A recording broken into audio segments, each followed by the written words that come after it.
one of the main focuses where people are going to be feeling the changes next year. How's that? Okay, that sounds great. Okay. So for Aries, it's going to be in their 10th house of career. Now, a lot of Aries are already writing to me and saying, you know, you said that my career was going to be fantastic this year and it hasn't been. I never said it was going to be fantastic. This is Pluto we're talking about. Pluto will clear out the rubbish, okay? So if you're in a job that you hate and you spend your whole time saying, I hate my job, especially if you're an Aries or you have Aries rising, this is the time that Pluto will say, right, okay, there goes your job. Now you get another one that you do like. If you're in a job that you do like, actually this transit can be very positive and can help you become quite powerful in your area. Yes. Okay. So it depends upon how much shadow tissue you have to integrate. You know, because well, I'm a Scorpio, so I know Pluto intimately. Ruled by Pluto, Scorpios are. Yeah. Okay, do you want to hear a little bit about Taurus? Yes, I do.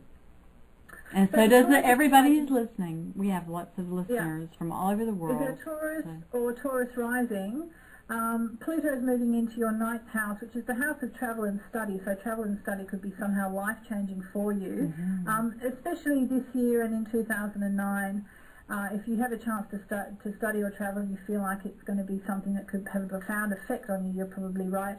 It's also going to be an amazing time for you to be doing any sort of self-improvement courses, especially if they've got any kind of cosmic overtones to them. So Pluto is basically starting to do a trine with Taurus, right? Yes. Yeah, so that's why Taurus...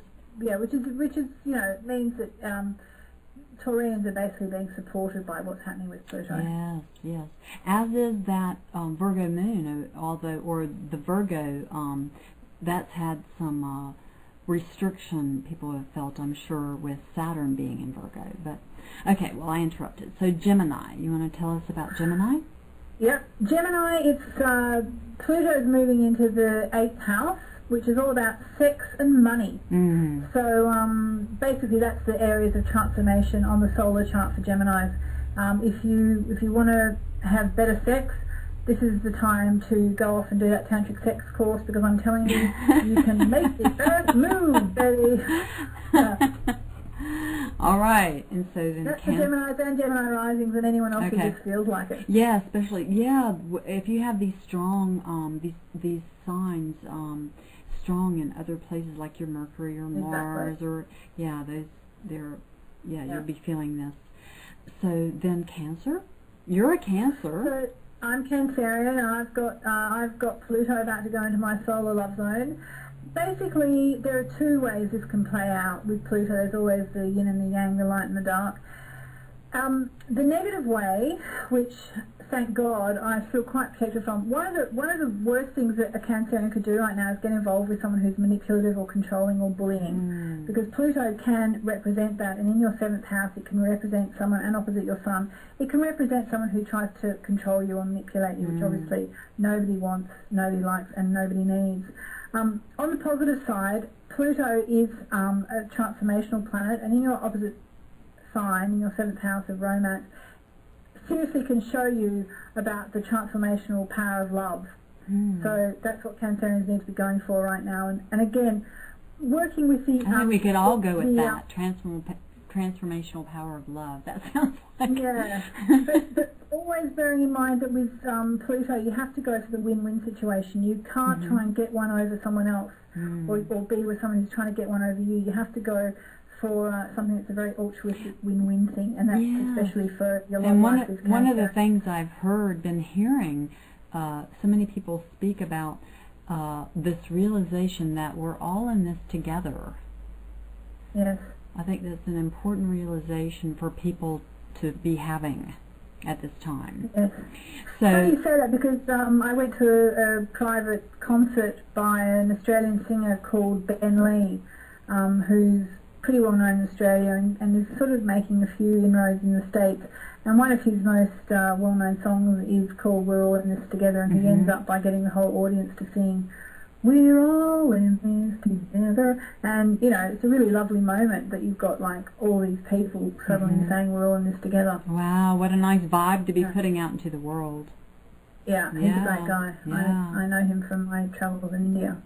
So, did you give a mention? So Leo. What? Sorry? So did you already? Leo. Okay, Leo, now with Leos, it's actually in their 6th house of daily work and health, so it's a very good time to be thinking about their health, looking at detox in particular if they think their life's become a little bit toxic. But, you know, really, in a way, on your solar chart, Pluto is kind of a little bit out of the picture. Pluto will affect you a lot more in a decade or so. Right now it's kind of like urging you to make small changes in your life and really to think about your diet. And are you there? Yasmin. But it's not too scary. Are you there? Are you there? Hi. Because it's quite a light effect. Yeah, here. Can you hear me? Hello? Can you hear me? I still can. I can hear you too. So I didn't hear about Leo though. You're back on the air. You went away for a little while. Well, what I was saying about Leo's is, in some ways, Leo's placement is, it was making what's called an inconjunct or a quincunx to Leo, and that's a kind of a very subtle effect. It means there's subtle, small changes to be made. For And Leo? in Leo's case, it's about the daily work and health routine. So particularly the emphasis while Pluto's in your 6th house is you might be concerned about your health, but the best thing you can do is detox. You know, and really have a think about what you're eating and what you're drinking. And you know, I think we often think we're doing quite well, and then if we you know, really had to think about it, we'd say, well, actually we eat too much, or we don't eat enough of the right stuff. Really good time. Yeah. Well, you want to tell us about Virgo? Okay, Virgo, as you mentioned before, they've got Saturn in their sign, so there has been a lot of Virgos feeling that they're very restricted. I've actually just got a new column in a magazine in Abu Dhabi, in the United Arab Emirates. And the editor wrote to me and said, oh, I'm so sorry I haven't written to you earlier. This is just yesterday. I've been so busy, 12 hours a day. Oh my God, it's so tough being a Virgo right now. And I thought, you said it, sister, because that's what Virgos are going through. They're going through working really, really hard. But it's actually not about today, it's about tomorrow for Virgos. So you just need to keep working really hard throughout as we go into 2009. And actually, Saturn will leave your sign on October the 30th or the 31st, depending on where you are in the world.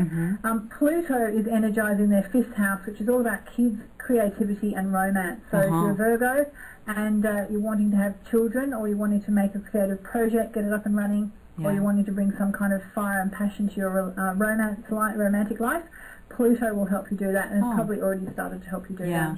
Oh, good. Good. I mean, you could talk to Virgos for 3 hours. There's so much going on in their charts right now. My son has a Virgo rising, so... Okay. There you go. So Libra, tell us about Libra.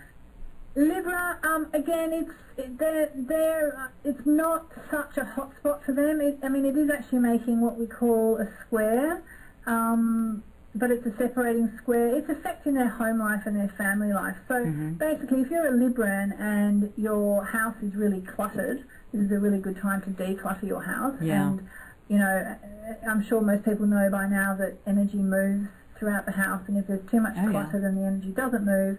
So if you can declutter your house, then your life will change. It's not just a load of old nonsense. But it's also a time to really be addressing any family issues. If you've had problems with your family, if there's been arguments, it's a time when you really need to look at how you can forgive and if not forget, then just forgive and move on. But if possible, forgive and forget. Put old family feuds to bed now if you're a Libra. And if you can do that, you'll be making the most of Pluto in your 4th house.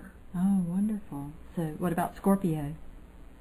So Scorpio, well, for you guys, it's kind of one of the most interesting, I think, because Pluto's moving into your 3rd house, which is the house of expression and communication. Now you have to remember that Pluto also represents magic, okay? So having him in your 3rd house actually means that there is now going to be a new magic in your words.